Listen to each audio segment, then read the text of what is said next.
आपकी जो आज की सांसद है वो यहाँ आई भाजपा से और उनका मकसद सिर्फ यही था कि राहुल जी को चुनाव हराना है। वो इसलिए यहाँ नहीं आई कि आपके साथ कोई पारिवारिक रिश्ता था, इसलिए नहीं आई क्योंकि उन्होंने सोचा कि यहाँ का विकास होगा। वो सिर्फ एक मकसद से यहाँ आई और वो एक नकारात्मक राजनीतिक मकसद थी। तो जितना भी काम हुआ था उसके बारे में झूठ फैलाना, आपके जीवन में अगर तरक्की आई थी तो ये कहना कि यहाँ पे कुछ नहीं हुआ, ये काम उन्होंने किया। 5 सालों के लिए आपकी सांसद रही हैं, आपको तमाम वादे किए थे, कहा था कि चीनी 13 रुपए की मिलेगी। आज परिस्थिति है कि चीनी मिल ही नहीं रही है।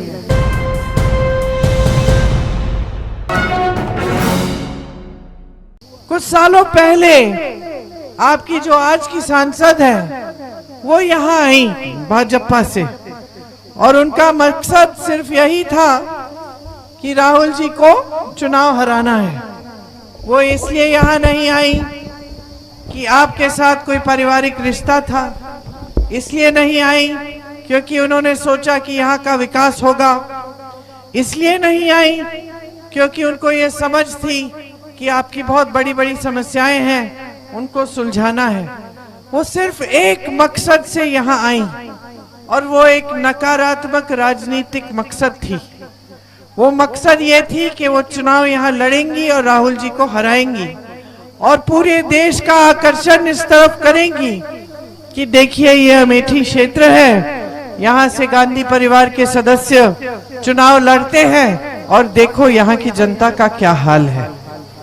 तो जितना भी काम हुआ था उसके बारे में झूठ फैलाना, आपके जीवन में अगर तरक्की आई थी तो ये कहना कि यहाँ पे कुछ नहीं हुआ, ये काम उन्होंने किया। देश भर के टीवी चैनलों से बात कर करके, हमारी आलोचना कर करके हमारे परिवार के बारे में झूठ फैलाए। हमने परियोजना शुरू की महिलाओं के लिए, उन्होंने ये कह दिया कि हमने जमीन लूटने के लिए की थी। हमने कोई और अच्छा विकास का कार्य किया तो उन्होंने उसको भी घुमा के कुछ और कह दिया। यही सिलसिला रहा, लेकिन किसी वजह से आपने मेरे भाई को चुनाव हराया और इन्हें विजयी बनाया। 5 सालों के लिए आपकी सांसद रही हैं, आपको तमाम वादे किए थे, कहा था कि चीनी 13 रुपए की मिलेगी। आज परिस्थिति है कि चीनी मिल ही नहीं रही है। बड़े बड़े सपने दिखाए आपको, लेकिन वो सपने साकार नहीं हुए। उल्टा जो कार्य राहुल जी ने शुरू किए थे, जिनकी नींव उन्होंने डाली थी, वो भी आधे रुकवा दिए गए। राहुल जी ने यहाँ फूड पार्क की नींव डाली थी, कहा था कि यहाँ एक फूड पार्क बनेगा तो किसानों की बड़ी सुविधा होगी। यहाँ के किसान, रायबरेली के किसान अपनी उपज उस फूड पार्क में ला सकते थे, वहीं पे उसकी बढ़िया पैकेजिंग होती और पूरे देश भर में भेजी जाती। इससे किसान की कमाई बहुत बढ़ जाती, लेकिन उसको भी रोक दिया गया। तो तमाम ऐसे विकास के कार्य थे जो बीच में रुक गए।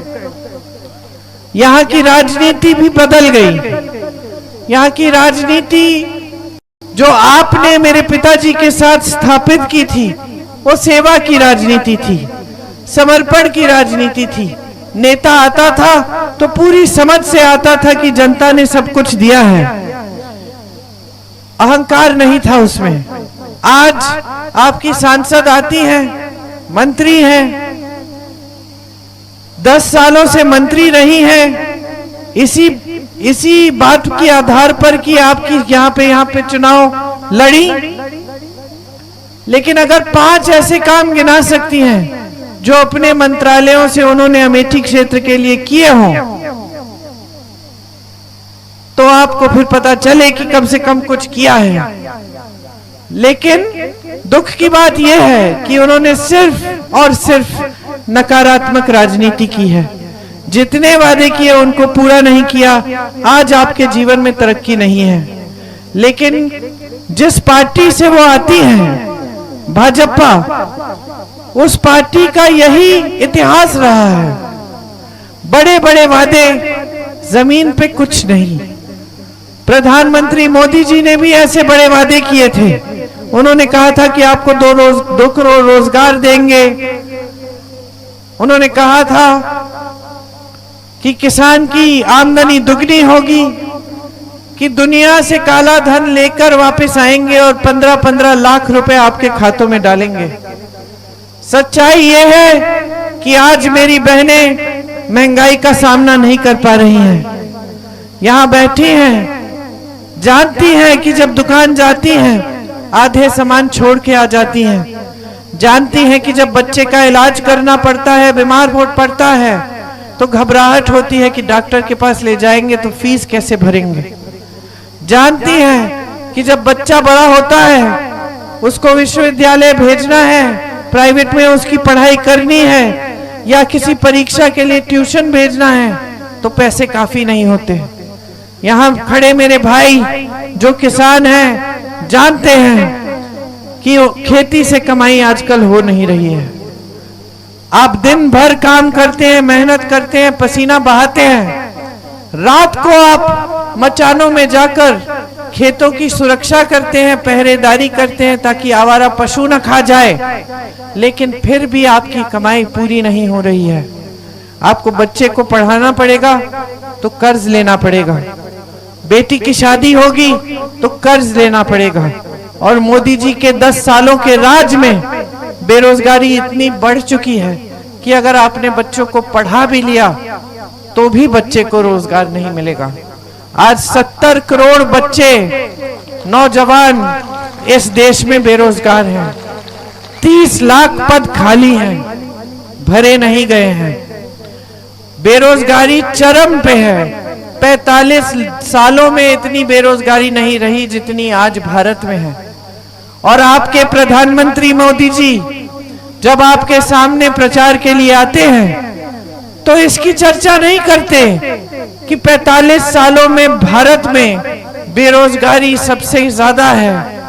वो की चर्चा करते हैं कि पाकिस्तान में क्या हो रहा है। भारत में चुनाव है, चर्चा हो रही है पाकिस्तान की। आपके जीवन में मुश्किलें हैं, आप सामना नहीं कर पा रहे हो, और चर्चा हो रही है कि दूसरे राजनीतिक दल सब धर्म के विरोधी हैं। हमारी कांग्रेस पार्टी को कहते हैं धर्म के विरोधी हैं। हमने इस देश को आजाद किया। महात्मा गांधी जी हमारे सबसे बड़े नेता रहे। महात्मा इसलिए कहलाए गए थे क्योंकि उनका पूरा आंदोलन धर्म, हिंदू धर्म की सीख पर आधारित था।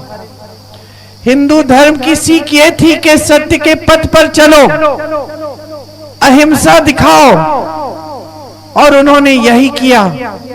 उन्होंने दुनिया में एक अनोखा आंदोलन किया जिसमें हिंसा नहीं थी, और हम एक लौटे वैसे देश बने, स्वतंत्र देश बना भारत, जिसने अंग्रेजी साम्राज्य को यहां से भगाया लेकिन हिंसा नहीं की।